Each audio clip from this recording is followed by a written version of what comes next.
El PRI está de regreso.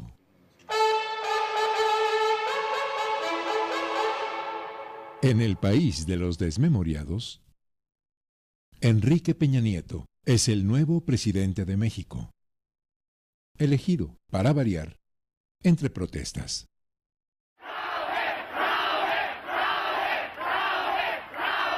¡México! ¡Sí, PRI! ¡México! ¡Sí, PRI! ¡México! ¡Sí, PRI! ¡México! ¡Sí, PRI! El PRD, el PT y Movimiento Ciudadano, con Andrés Manuel López Obrador al frente, moviliza, pero actúa con tibieza. Que se respete la voluntad popular, que se haga valer la democracia, la voluntad del pueblo de México. Mientras el movimiento Yo Soy 132 se desvanece, sin programa ni organización.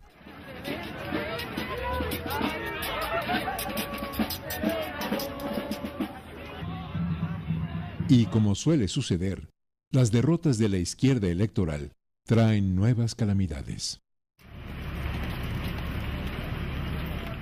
Peña Nieto, el héroe de Atenco, pone su sello desde el primer día de gobierno.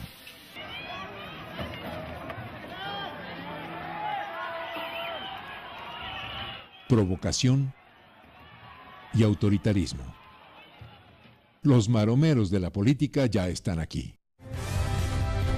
Nos mueve un gran compromiso, el compromiso más grande que jamás hayamos hecho. Mover a todo un país, mover a México.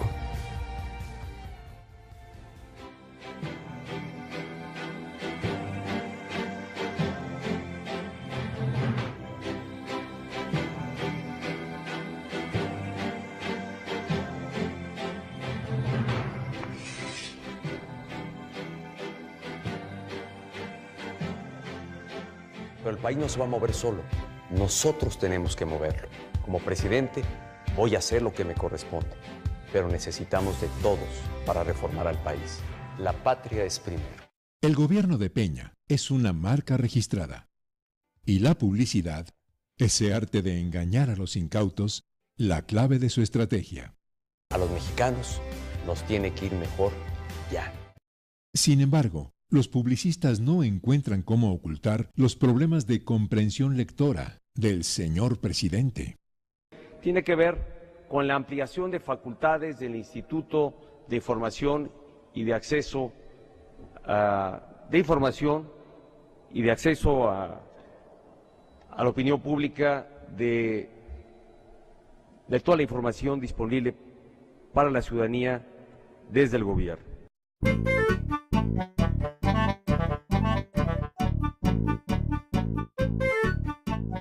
El sexenio es un reality show y el apuntador digital una herramienta indispensable para el joven mandatario. El pacto no es solo de las fuerzas políticas. Deseamos todos que sea el pacto de todo México. Apenas iniciado su mandato, Peña Nieto consigue el apoyo del PRD y del PAN para sacar adelante las llamadas reformas estructurales. Celebro que los presidentes de los partidos Acción Nacional, Revolucionario Institucional y de la Revolución Democrática se hayan reunido el pasado jueves para reiterar su compromiso de impulsar un gran acuerdo nacional. Es el 2 de diciembre de 2012, la firma del Pacto por México. Gustavo Madero y Jesús Zambrano se entregan al PRI y gestionan un conjunto de cambios a la Constitución presentados como el remedio a todos los males nacionales. El Pacto por México es un pacto interoligárquico. Es un pacto de las oligarquías locales y de los capitales transnacionales de base extranjera. Es un pacto de la burguesía imperial, donde particularmente la jefatura la llevan los Estados Unidos. Es un pacto que formalmente promueve Peña Nieto a nombre de todos estos intereses, en los que también se concluye la reconfiguración política de nuestro país. Esto tiene mucho que ver con la transformación del régimen. Teníamos un régimen de partido de Estado, Hoy tenemos un régimen de partidos del Estado.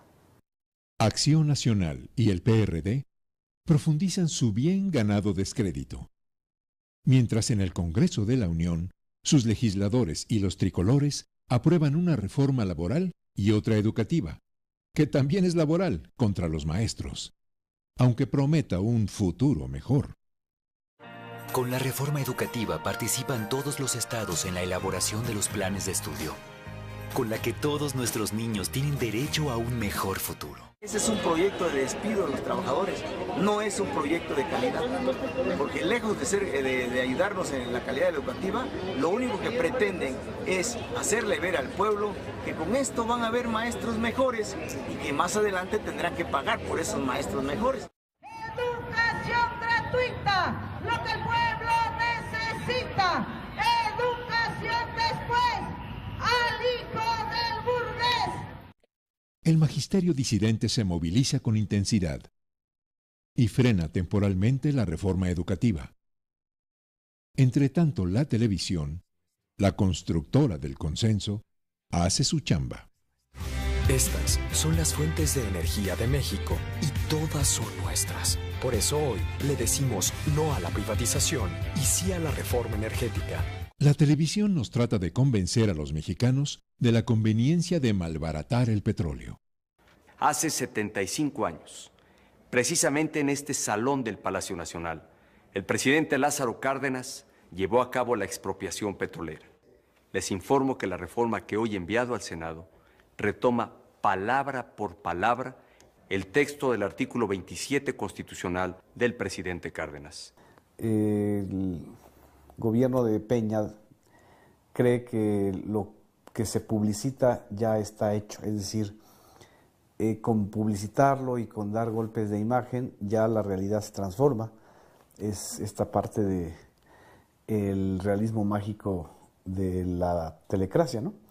Entonces el gobierno ha estado insistiendo en evadir o no problematizar y siempre estar constantemente en una autopromoción que sería válida si hubiera cosas concretas en donde los ciudadanos estuvieran reflejados o se sintieran reflejados, pero lo que vemos es una constante campaña de mentiras, de medias verdades.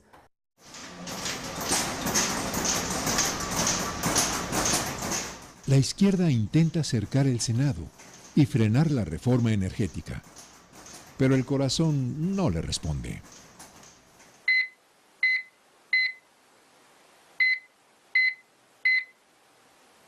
López Obrador está en el hospital, víctima de un infarto.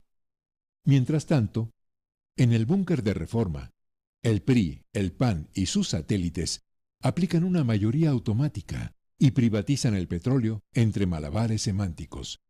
No se está hablando de privatizar. Ni Pemex ni CFE se privatizan. Porque ninguna parte del dictamen dice privatización. No obstante, en el Senado de la República, de vez en cuando se escuchan proposiciones razonables. Ustedes que quieren privatizar y están con este ánimo de los tiempos nuevos, pues vayan, privaticen los sueños, privaticen la ley, privaticen la justicia, pero si quieren realmente que haya una privatización a fondo, vayan y privaticen a la puta madre que les parió. Y eso sería mucho mejor que lo hicieran, porque al menos esa es suya. Esta patria no les pertenece, porque no se la merecen. Y no me vengan aquí a persinarse. ¡Qué insultos en esta tribuna! ¡Insultos! ¡Patadas, puñaladas! Lo que le están dando a México. ¡No tienen vergüenza! La mayoría privatizadora finge demencia. Entre tanto, otro senador de oposición nos explica la situación jurídica del señor Peña. Me refiero al presidente Peña Nieto. Al presidente Peña Nieto y desde luego a Pechina y a todos los demás. Porque aquí todos estamos sometidos al Código de Responsabilidades. Y está perfectamente claro en la Constitución de la República que quien actúa para beneficio de potencias extranjeras es un traidor a la patria. Entonces eso es lo que estoy diciendo con toda claridad. Sin embargo, Peña Nieto destila triunfalismo ante la República de los televidentes. Este es el México que ya se atrevió a cambiar.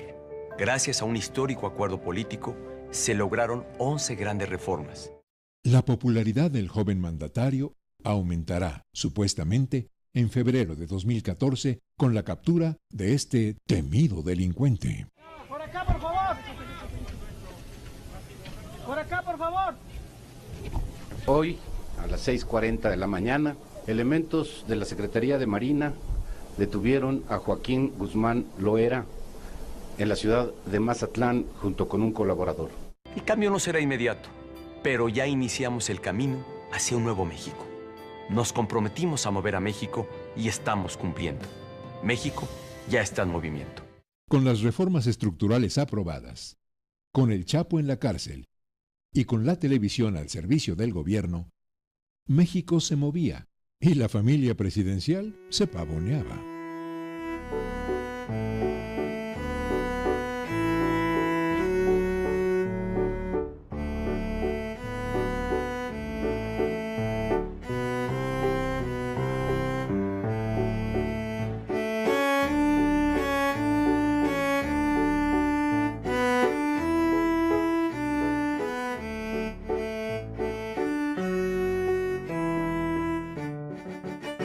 Junio de 2014.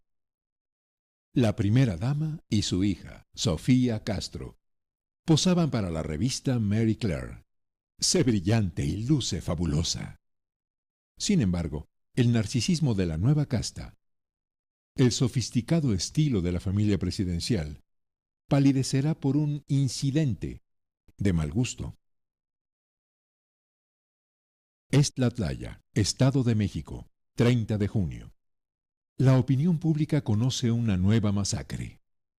Las confusas versiones oficiales no alcanzan a ocultar la ejecución extrajudicial de 15 personas y la tortura de sobrevivientes por cuenta del ejército.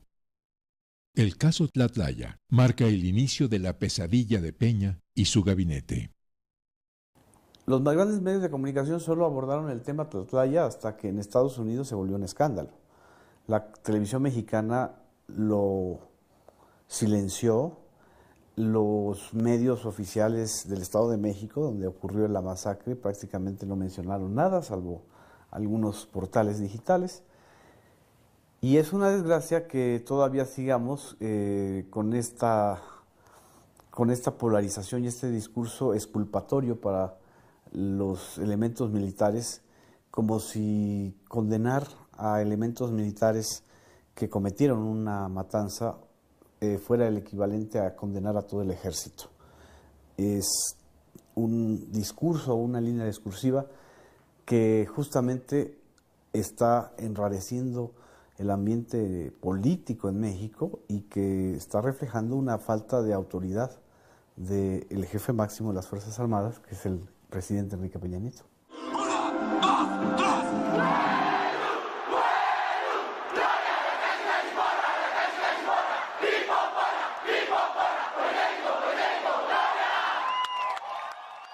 Es el martes 30 de septiembre de 2014. Los estudiantes del Instituto Politécnico Nacional se movilizan súbitamente en contra de un proyecto de reglamento interno. La institución, largamente mantenida bajo riguroso control gubernamental, al fin se moviliza. Cerca de la Secretaría de Gobernación, su titular, Miguel Ángel Osorio Chong, dialoga con los inconformes y ofrece soluciones instantáneas. Hagamos que esta movilización que ustedes han realizado tenga como nunca en la historia de este país una respuesta inmediata en favor de todos ustedes. Porque quede bien claro, es diálogo para encontrar respuestas y resultados en favor de la comunidad estudiantil del Instituto Politécnico Nacional. Osorio se muestra como un funcionario buena onda, como el capitán de un gobierno invicto, aunque no por mucho tiempo.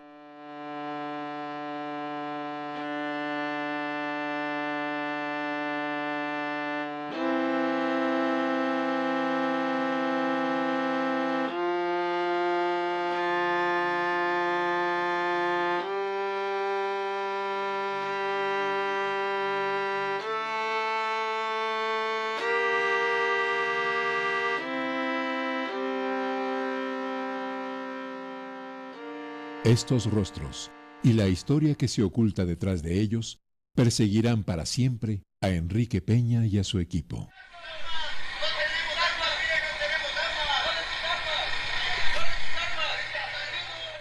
Un suceso violento en Iguala, Guerrero, da lugar a la muerte de 3 alumnos de la Escuela Normal Rural Isidro Burgos de Ayotzinapa y a la desaparición de otros 43. El episodio, ocurrido el 26 de septiembre, es inicialmente utilizado por el gobierno para golpear a López Obrador.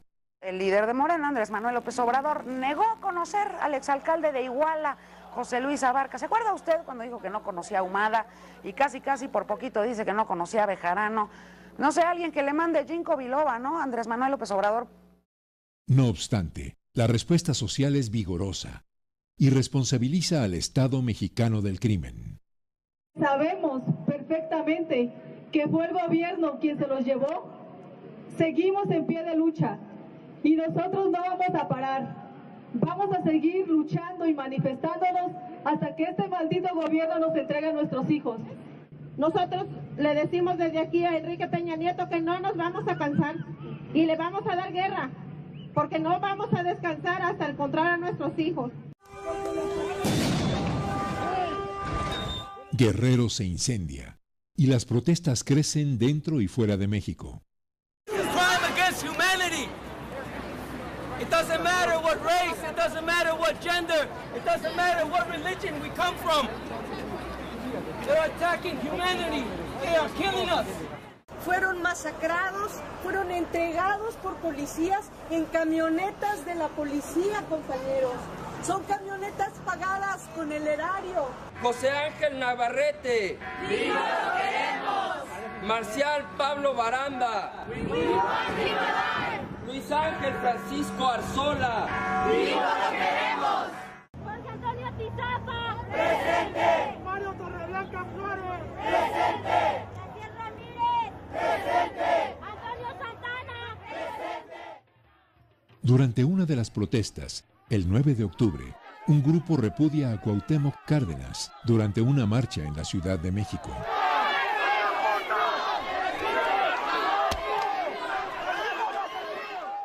El mensaje, sin embargo, marca una ruptura con los partidos de supuesta izquierda.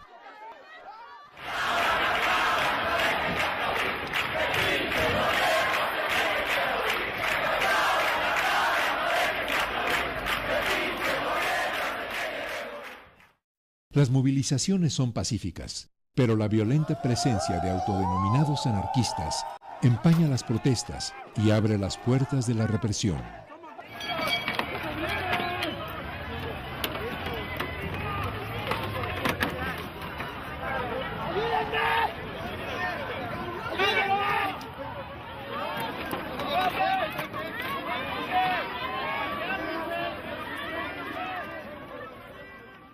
Miguel Ángel Mancera hace de policía malo al servicio del PRI.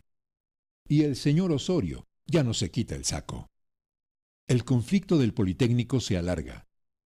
Y el caso de los normalistas de Ayotzinapa convulsiona a México.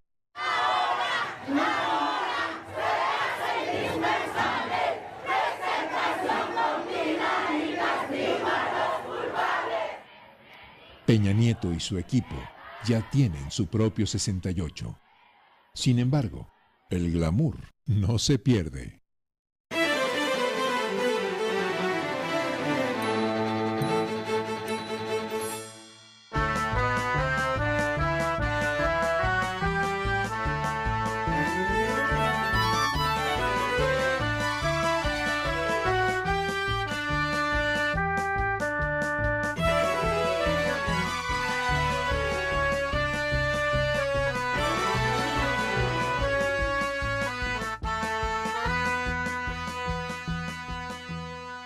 La familia presidencial ostenta, pero los negocios en el poder descarrilan.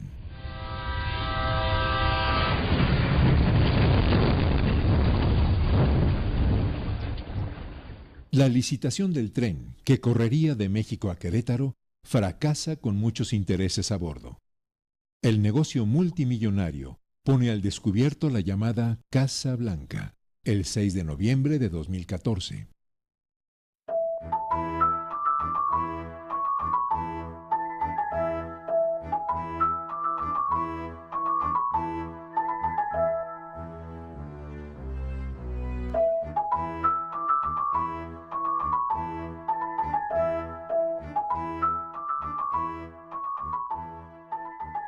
Una austera vivienda de la pareja presidencial, supuestamente hipotecada por el empresario predilecto y fruto del trabajo de una actriz virtuosa.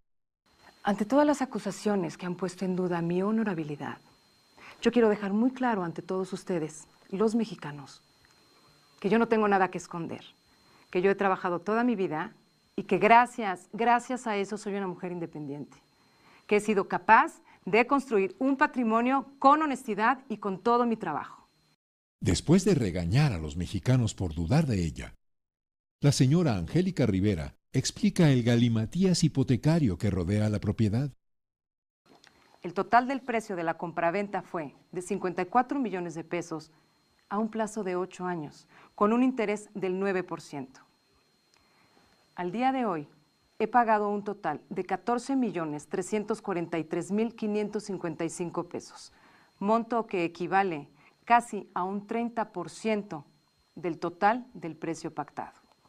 Así, les demuestro que tengo la capacidad económica y recursos propios que me han permitido construir un patrimonio para mí y para mis hijas. El nombre del empresario, Juan Armando Hinojosa, contratista predilecto del gobierno a través del Grupo IGA, está detrás de la mansión presidencial y también de esta. He aquí la residencia del secretario de Hacienda, don Luis Videgaray, en Malinalco, Estado de México. 7 millones de pesitos, nada más. ¿Y qué tal esta otra? Propiedad de don Enrique Peña, situada en Ixtapan de la Sal, Estado de México, que le compró a otro prominente contratista del gobierno mexiquense en 2005. Todos los mexicanos, digamos, tenían idea de que el gobierno o el retorno del PRI al gobierno federal, pues venía con un pleito por el botín, el gran botín que es la riqueza natural de México, los contratos de infraestructura, etc. El caso Ayotzinapa se mezcla en la secuencia histórica de esta debacle de Peña con la revelación de la propiedad de la Casa Blanca, que no pasa desapercibida a nivel internacional porque el intermediario de la compra y venta aparente de esa casa, pues es un constructor consentido del gobierno de Peña desde el Estado de México y que estaba además como uno de los licitantes del tren ligero México-Querétaro. Los nuevos gobernantes son exhibidos en su pasión por los bienes inmuebles. La corrupción, esa vieja acompañante del PRI, ocupa un papel estelar en la telenovela del poder. Un culebrón que aún nos depara nuevos capítulos.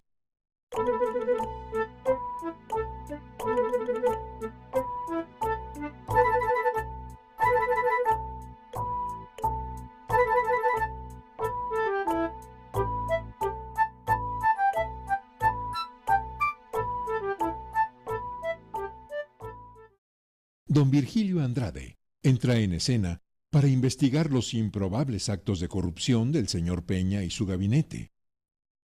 En estos momentos estoy consciente de que la sociedad y la ciudadanía demandan de manera intensa acciones para cerrar espacios a la corrupción, a conflictos de intereses y a prácticas indebidas en el ejercicio administrativo y en el ejercicio público.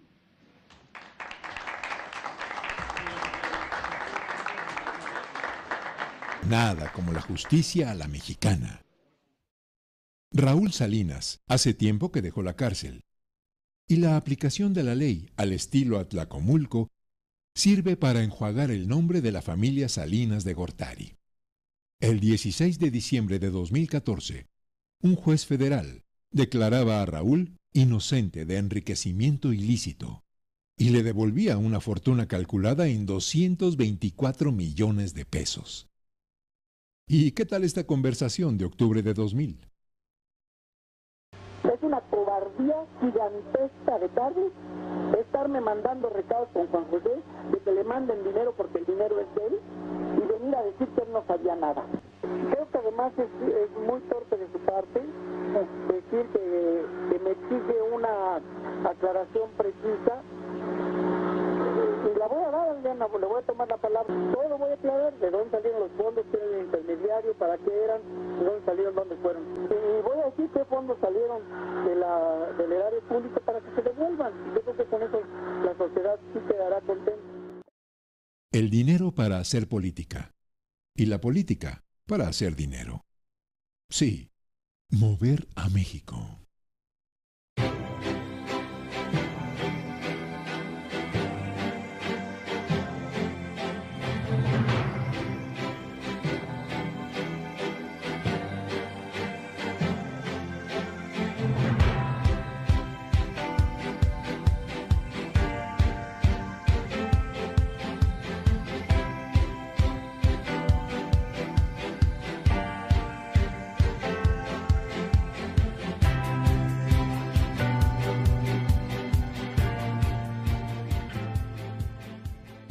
México es la república de los negocios, el capitalismo de los compadres.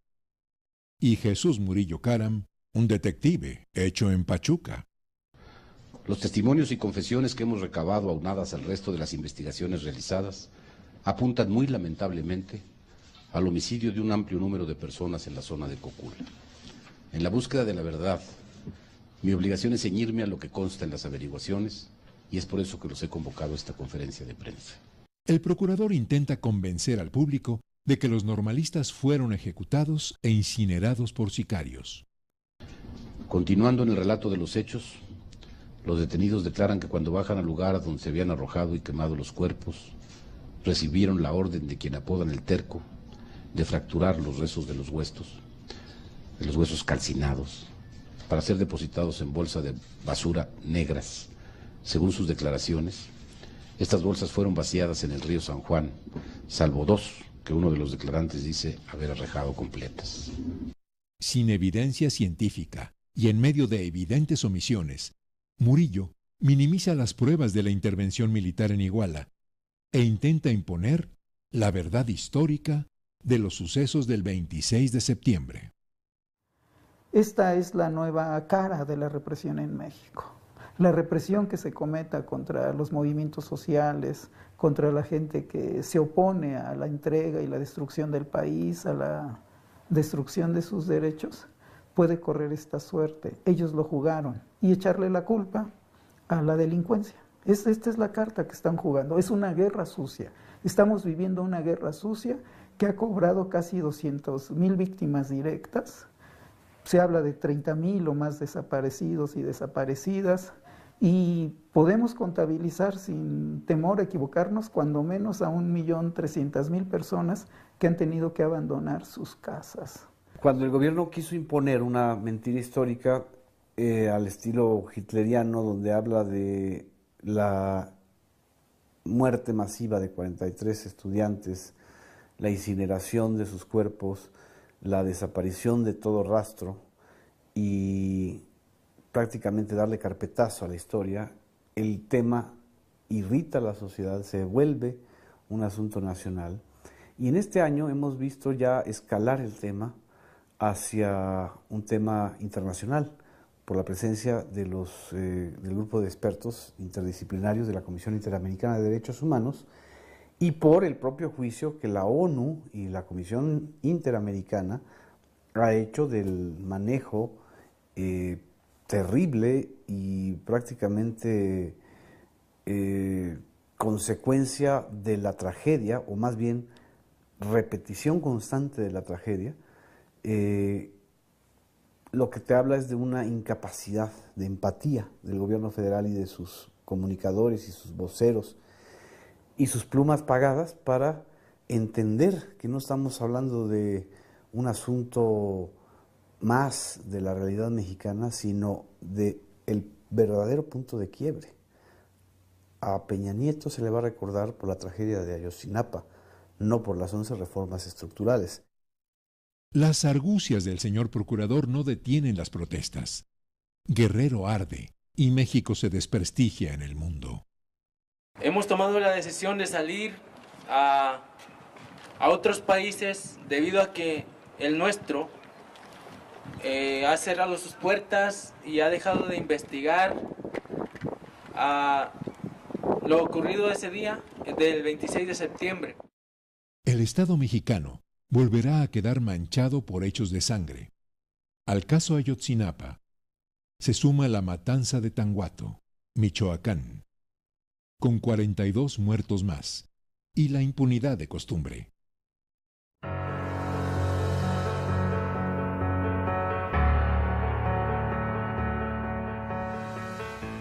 Entretanto, Pemex, la empresa recién encogida, se hunde junto con el precio del petróleo y arrastra a la economía nacional.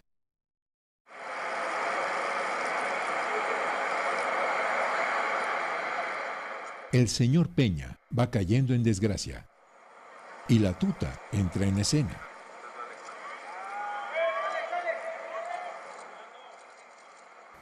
Es parte del guión que se viene presentando desde el gobierno de Felipe Calderón. Es un guión donde lo importante es como si fuera una película del oeste, un western, se atrapa al pillo, se atrapa al ladrón, pero pues ya después nadie pregunta qué pasó con el dinero, con las propiedades. No hay una sola investigación de lavado de dinero seria en este país.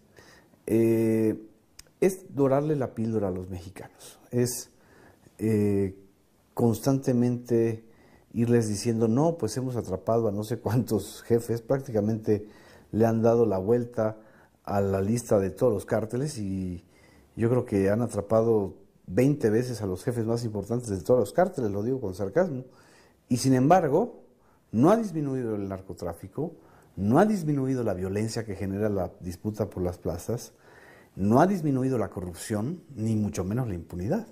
Entonces, el relato mediático es simple y sencillamente un distractor. Cerca de las 4 de la mañana me habló el secretario de Gobernación. A esa hora, o minutos antes, habían detenido en el estado de Michoacán a uno de los delincuentes más buscados, a Servando Gómez, mejor conocido como La Tuta, que venía siendo buscado desde hace ya tiempo. Un aplauso, ¿no?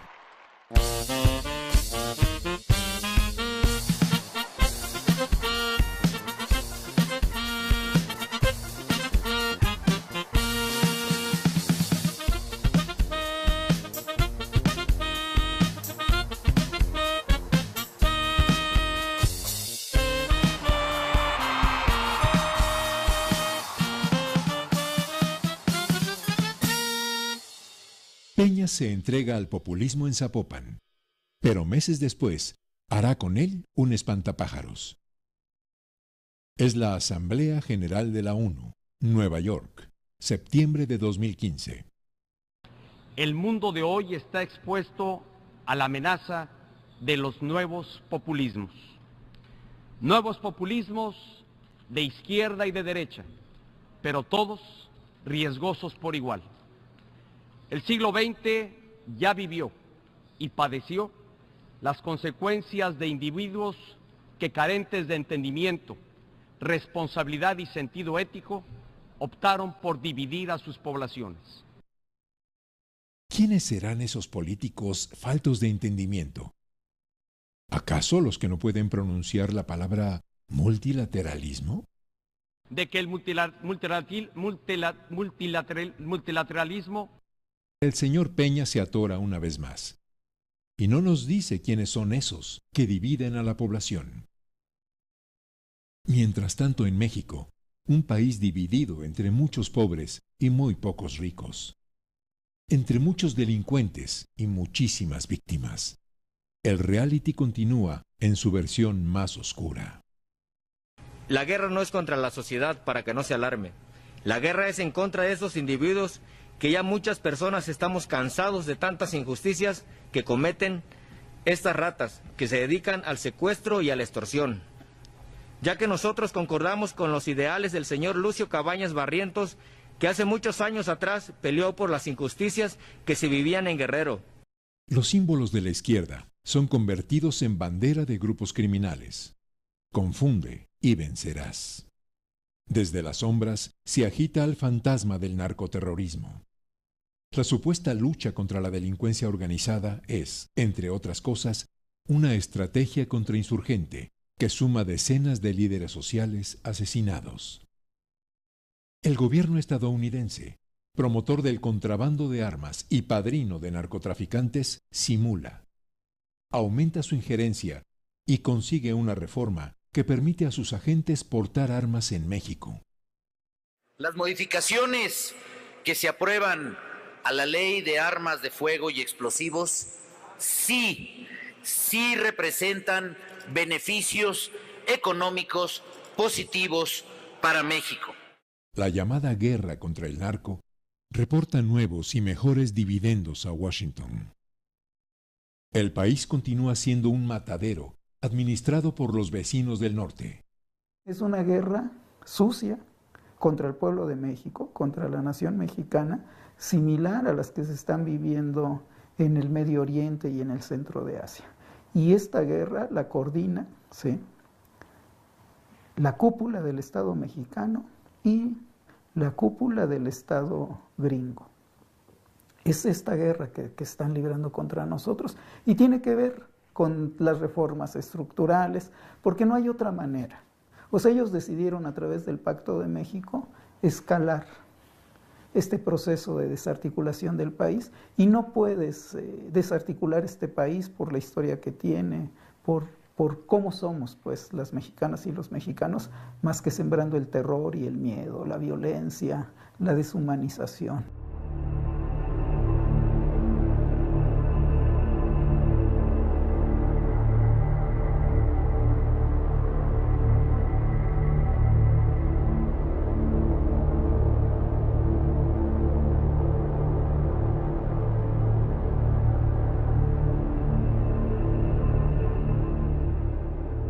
Y en el Senado, don Emilio Gamboa Patrón se nos pone sentimental. He estado en la administración pública durante muchos años y estoy convencido que México requiere hoy de una mujer de gran altura como es Arely Gómez. Te digo de verdad, no te vas, te quedas en nuestros corazones. Conmovedor, ¿no? Y aquí, las sentidas palabras del jefe de la aguerrida oposición de izquierda. Arely, primero decirte que esta decisión que tomas, sin duda, corresponde a es de enorme dificultad para ti, porque estoy seguro que nos quieres. ¿Qué tal? Esto no es una despedida. Trabajar de la mano será la clave para seguir logrando que nuestro país avance en cada uno de los temas pendientes. Tienen en mí a una amiga. Muchas gracias.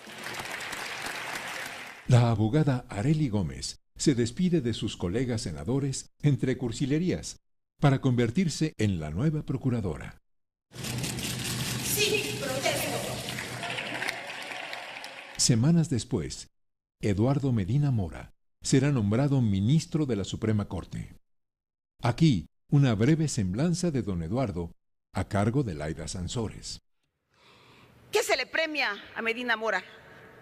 Haber sido el espía de la nación, el general de la guerra sin destino que desató Calderón, el procurador inepto, responsable del michoacanazo, que de las acusaciones que hizo en contra de 29 presidentes municipales, no atinó a armar un expediente, uno, que fuera aceptado por un juez.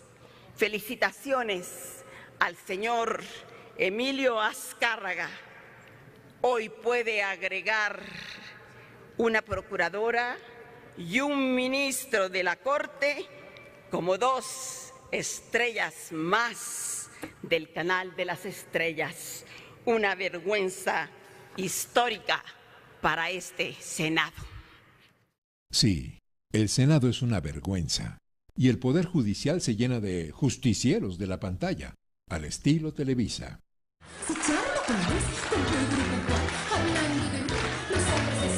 ¿Qué dice de mí? Es septiembre de 2013.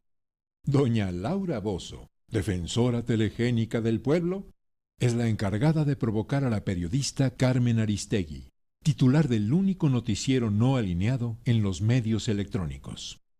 ¡Mentirosa! Señora Carmen Aristegui, usted es una mentirosa. Venga, yo la invito. No, algo mejor, señora Carmen Aristegui.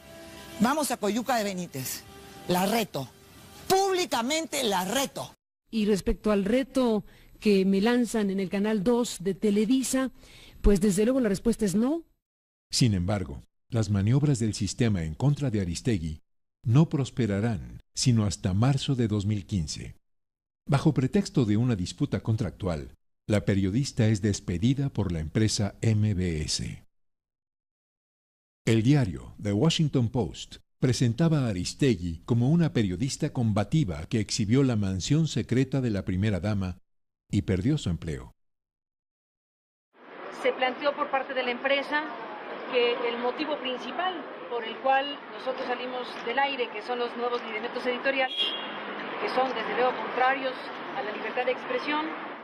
El noticiero de Aristegui en la radio se había convertido, y de hecho por eso creo que todos los mexicanos que la seguíamos, lo extrañamos, en un termómetro del país, en un termómetro en donde uno podía escuchar por lo menos una agenda crítica y no esta uniformidad tan lamentable que existe en la cobertura de los medios de comunicación.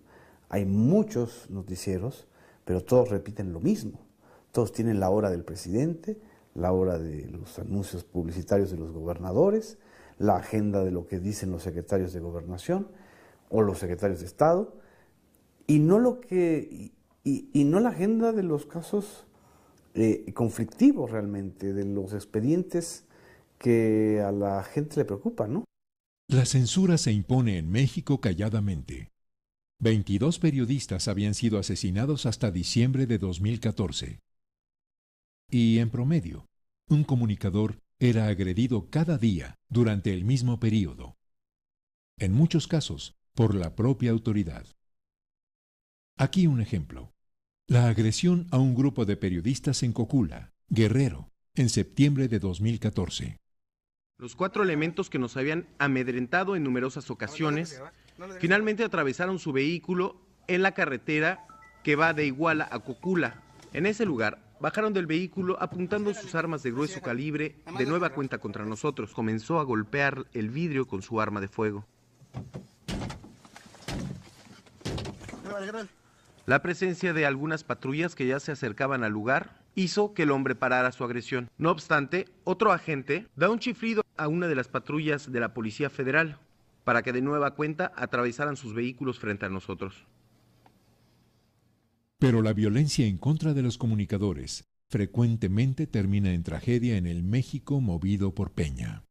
Me tuve que venir en un contexto de violencia que se vive contra los comunicadores en Veracruz. Unos días después de este momento, el 31 de julio de 2015, este fotoreportero, llamado Rubén Espinosa, será torturado y asesinado en este edificio de la Ciudad de México, junto con 4 mujeres, entre ellas la activista Nadia Vera. Responsabilizamos totalmente a Javier Duarte de Ochoa, gobernador del estado, y a todo su gabinete sobre cualquier cosa que nos pueda suceder a los que estamos involucrados y organizados en todo este tipo de movimientos. A pesar de las denuncias que en vida hicieran Espinosa y Vera, el gobernador de Veracruz, el priista Javier Duarte, no fue requerido por la justicia capitalina. Quiero ser muy claro en esto. Nada en este trabajo es más importante para mí que la seguridad de los veracruzanos. La seguridad de los veracruzanos especialmente de los periodistas que ahí trabajan, está amenazada. 13 de ellos habían sido asesinados desde 2010. Pero don Miguel Ángel Mancera, el jefe de gobierno de la izquierda neoliberal, se desentiende. Una vez más, ahora un lamentable múltiple homicidio nos convoca para poder sumar esfuerzos. Vamos a necesitar, por supuesto, el apoyo de diferentes instancias, pero no vamos a descartar, y hoy quiero dejarlo otra vez claro, ninguna línea de investigación. Todas deben de agotarse, todas deben de trabajarse con el sumo cuidado que requiere una investigación como esta. Nunca habíamos visto un crimen como el de los 5 jóvenes de la colonia Narvarte, incluyendo el de una extranjera y el de el fotoperiodista Rubén Espinosa. Esto prácticamente es como una invitación a los gobernadores, que son señores feudales en esta época, a que cometan o dejen impunes los crímenes contra informadores. Y a eso le aunas que el peor clima para los periodistas está ocurriendo en aquellas entidades donde el narcotráfico o el narcopoder prácticamente ha tomado por asalto a los municipios.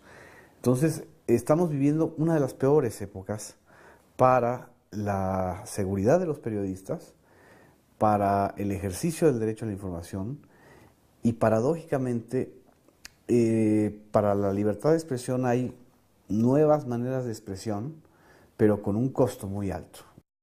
Mientras tanto, Lorenzo Córdoba, el presidente del INE, hablaba en contra de la discriminación.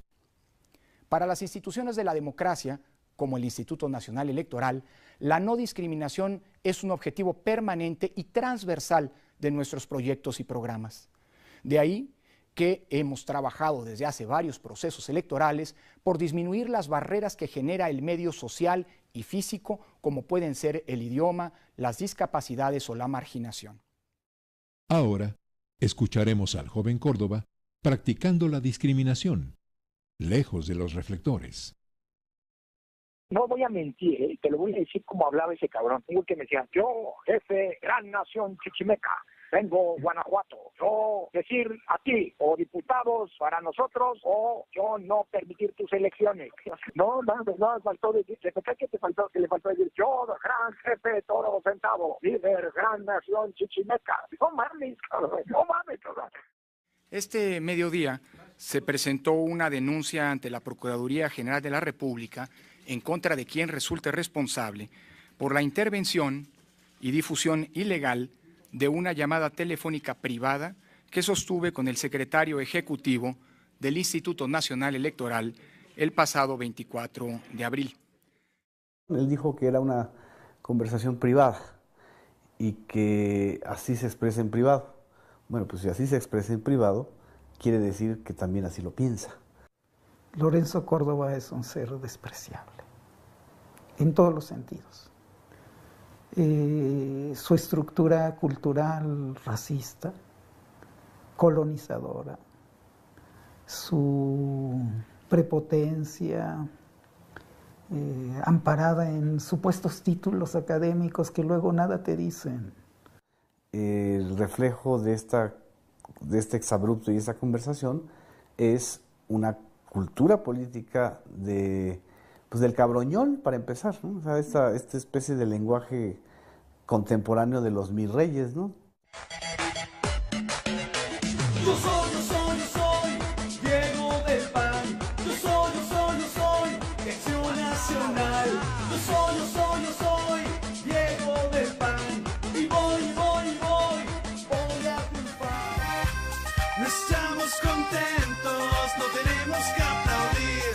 Únete al equipo, votemos por el rulo, triunfemos con el rulo.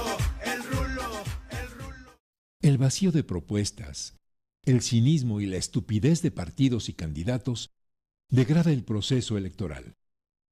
La democracia a la mexicana es un sistema hueco y banal. Muy buenos días, compañeras y compañeros del Instituto Nacional Electoral. Llegamos a esta jornada electoral después de 8 meses de tareas complejas y delicadas, está lista la jornada electoral más grande, compleja e incluyente de la democracia mexicana. Mucha suerte y bienvenida sea la jornada electoral. Muy buenos días. Los mexicanos eligen diputados, presidentes municipales, delegados y algunos gobernadores en unos comicios que no despiertan el interés de los ciudadanos. El simulacro de democracia fracasa a medias. Muchos ciudadanos desprecian las urnas y otros son persuadidos a cambio de televisores.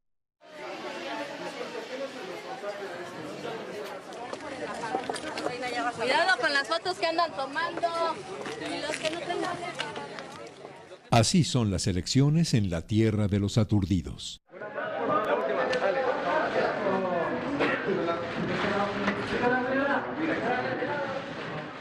Mientras tanto, en los sótanos del país, el sistema cruje.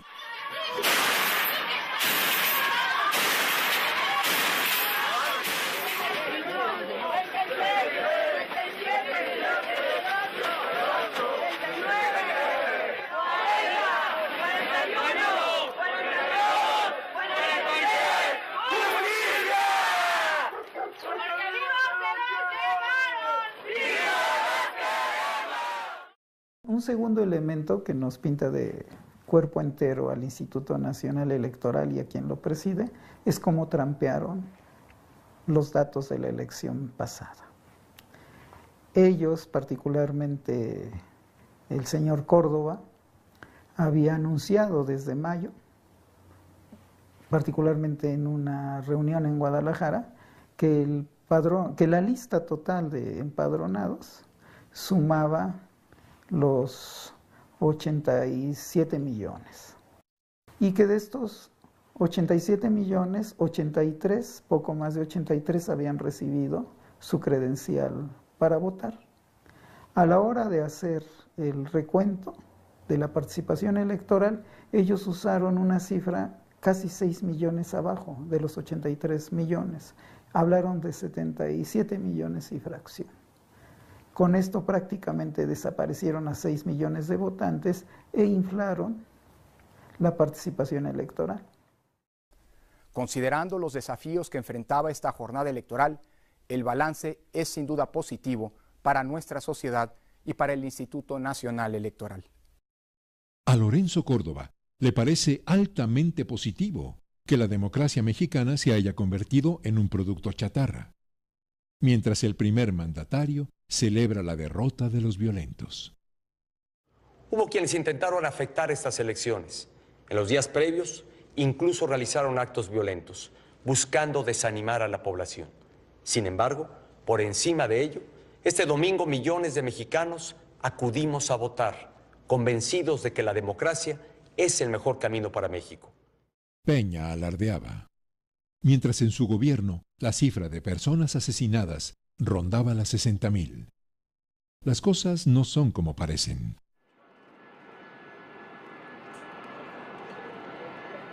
El 10 de agosto de 2015, los mexicanos se enterarán de que la reforma energética, tan presumida por el señor Peña, se gestó por órdenes de esta señora. Un conjunto de correos desclasificados por el Departamento de Estado, publicados por el diario La Jornada, confirmaban que en visitas como esta, Hillary Clinton instruyó a Felipe Calderón para que privatizara el sector energético mexicano. Una operación destinada a favorecer a empresas como Exxon, Mobil, Chevron y British Petroleum. ¿No que no? Y está perfectamente claro en la Constitución de la República que quien actúa para beneficio de potencias extranjeras es un traidor a la patria. La entrega a los intereses extranjeros queda aprobada y las verdaderas razones de la reforma energética al descubierto. Hoy Estados Unidos es la segunda potencia económica detrás de China y necesita rearmar todo lo que llama América del Norte para hacer contrapeso en términos de sumar estas dos economías que es Canadá y que es México, en esta lógica pues de de competencia internacional, de disputa con Rusia, en esta lógica de dar paso a sus tratados de libre comercio, donde México es la principal plataforma. Y quienes hoy dizque gobiernan, pues, ¿no? O sea, quienes hoy usurpan la dirección del país son sus títeres.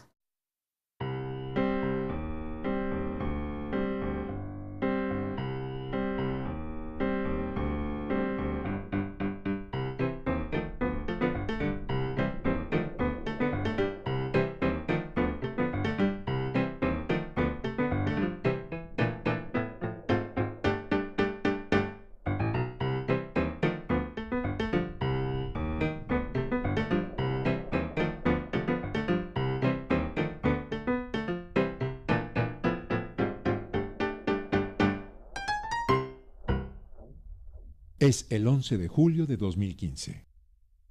El video muestra el momento en el que Joaquín Guzmán Loera, más conocido como el Chapo Guzmán, escapa de la cárcel. Guzmán se evadió del penal de máxima seguridad del Altiplano por un túnel.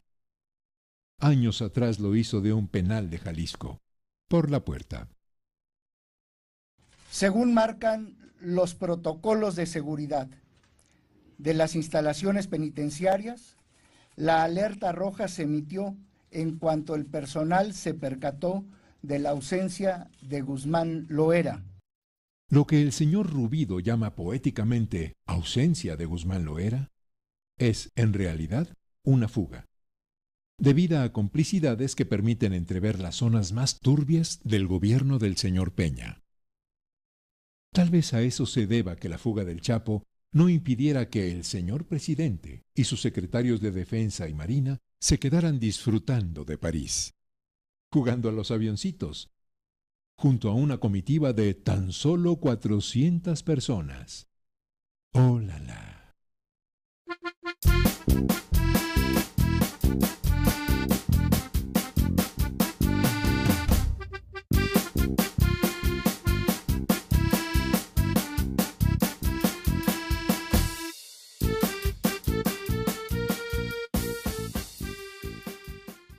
La persecución del delincuente más peligroso del mundo queda a cargo del señor Osorio. ¿Y de quién creen? Sí, de nuestra querida Arely. La Procuraduría General de la República, desde el momento en que tomó conocimiento, inició una averiguación previa. La procuradora se tropieza. Se asoma a un túnel que es orgullo de la ingeniería mexicana. Y Osorio se nos pone solemne. Yo quiero decirles que los momentos de crisis no son para renunciar, son para enfrentarlos. ¿Qué tal? El sexenio se convierte en una tragicomedia, mientras la cabeza del Estado mexicano, entregada al turismo diplomático, es el hazmerreír de la prensa internacional y de muchos compatriotas. Por un lado, acerca al gobernador del estado vecino de Lagos de Moreno y de igual manera acerca al estado de este estado, al gobernador de este estado, al estado de León, donde se ubica León. Por ello, a ambos gobernadores en esta cercanía, ya me confundí con tantas gerestas trabalenguas que yo mismo fui construyendo, pero lo que quise decir al final de cuentas. Sí, en el México de los neoliberales, la ineptitud y la ignorancia se celebran con aplausos. Y los atracos también. Es junio de 2015, Bolsa Mexicana de Valores. Estos señores están muy contentos por la creación de un fondo de 2.300 millones de pesos para inversión en infraestructura. Un futuro negocio de unos cuantos, con dinero tomado de las pensiones de los trabajadores. Los ahorros del pueblo pobre, otra vez, en manos de los especuladores. Hay un proceso de empobrecimiento radical de la sociedad mexicana. Ese es uno de los frutos de las políticas de Peña Nieto, pues. Un Estado que no tiene soporte financiero se va a recargar en la población y se está recargando ya en la población. Así es como se mueve a México. El país que Peña y el PRI han convertido en una fábrica de pobres. La nación en la que 53 millones de seres humanos no pueden satisfacer sus necesidades básicas, mientras 16 multimillonarios acumulan fortunas que suman miles de millones de dólares. La capital mundial de la desigualdad, con escala en Londres.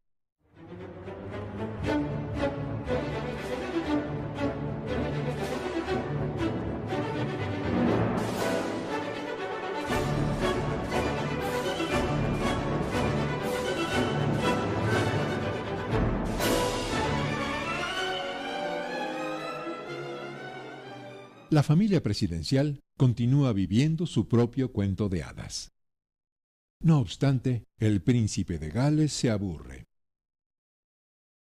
Son unos viajes inútiles para los intereses de México, porque si comparamos los gastos en general de las comitivas, además son comitivas pues, como de sultán o de jeque árabe, ¿no? Y es más, yo creo que hasta los jeques árabes se miden un poquito más. Lo que ha beneficiado a México de esas giras ha sido muy poco. Siguen viajando pues como reyesuelos de Tlacomulco.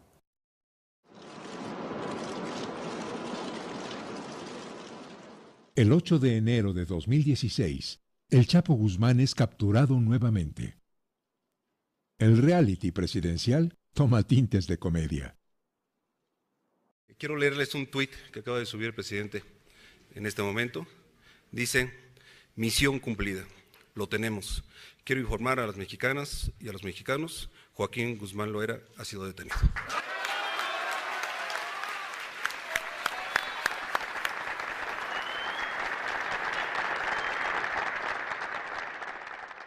El presidente se muestra eufórico y supone que la tercera es la vencida.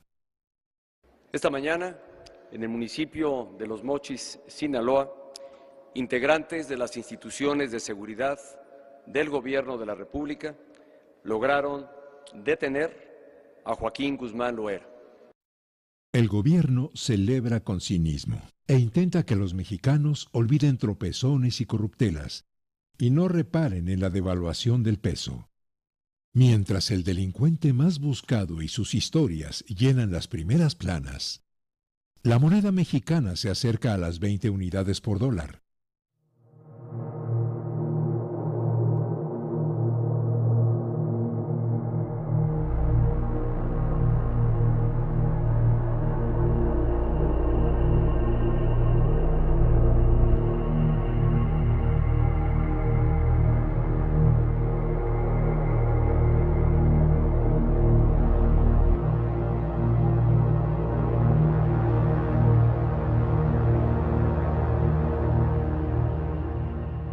La izquierda electoral dividida, domesticada y convertida en clase política es, por omisión, corresponsable del desastre. Tenemos un PRI con la capacidad de cambiar para mover a México, para acrecentar la confianza ciudadana y ganar el voto en las elecciones venideras. El 2018 está a la vista. Manlio Fabio se mueve. Y López Obrador habla. Cuando Morena llegue al poder por la vía pacífica y democrática, serán abolidas, canceladas las llamadas reformas estructurales. Estos sistemas de partidos ya no resuelven nada, pues, ¿no? No resuelven, nada más agravan. Ni siquiera son partidos, porque es faltarle el respeto a la historia. Los partidos los crearon los trabajadores, pues, ¿no? Los partidos los crearon los revolucionarios. Esos crearon los partidos. Estas son caricaturas de no sé de qué, pues, ¿no? Tampoco estas son elecciones. Esto no es democracia. El mundo, si ha de tener futuro, no puede ser a través de esas formas de organización.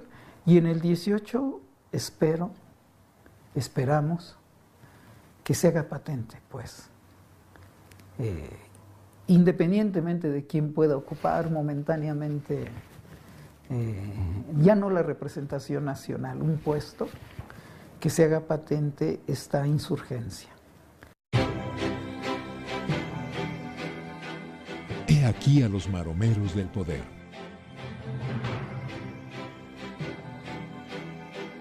Los saltimbanquis de la política.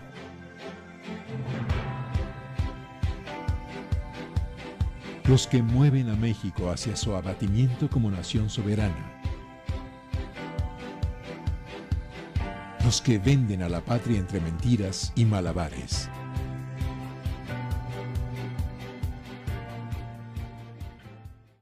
Así como su pacto por México se fue a la basura, su nuevo orden mundial se va a ir a la basura, porque los seres humanos, mujeres y hombres, no nos vamos a dejar, pues.